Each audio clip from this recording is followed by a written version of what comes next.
Katika mkutano huo na kiongozi wao, maafisa hao walitangulia kuwasilisha ripoti zinazonakili maeneo yanayokisiwa kuwa hatari wakati wa uchaguzi.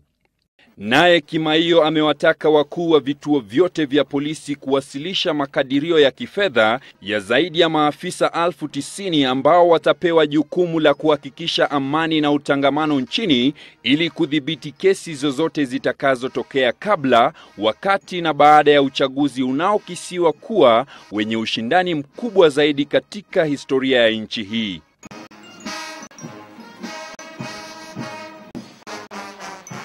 Bajeti hiyo yenye takriban shilingi bilioni 5 itatumiwa kununua vifaa na ala za kazi na pia kuwalipa marupurupu maafisa hao.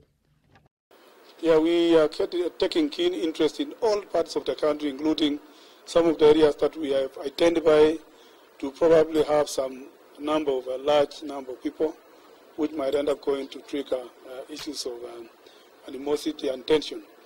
Kuhusiana na uchaguzi wa 2007 uliozua taharuki humu nchini, ambapo kitengo cha polisi ndicho kilicholaumiwa zaidi kufuatia machafuko yaliyotokea baada ya uchaguzi, Kimaiyo ameapa kuhakikisha kwamba hali hiyo haitashuhudiwa tena, na kupitia maafisa wake ameahidi kwamba usalama utaimarishwa ili amani idumu miongoni mwa Wakenya.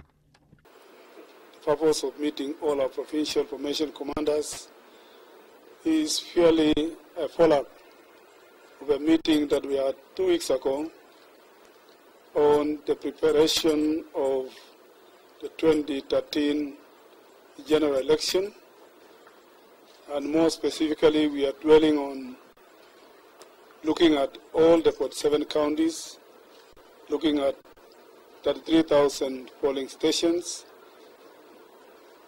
and the pattern of deployment of all our officers as far as the Independent Electoral Boundaries Commission checklist of the polling stations are concerned. Haya yanajiri huku mabadiliko katika kitengo cha polisi kinachotegemewa kuimarisha usalama nchini bado yakiwa hayajaanza kutekelezwa ipasavyo. Kimaiyo atakutana na maafisa wengine kote nchini kabla ya kutoa ripoti kamili Ijumaa. Alex Kubasu, Citizen Nipashe.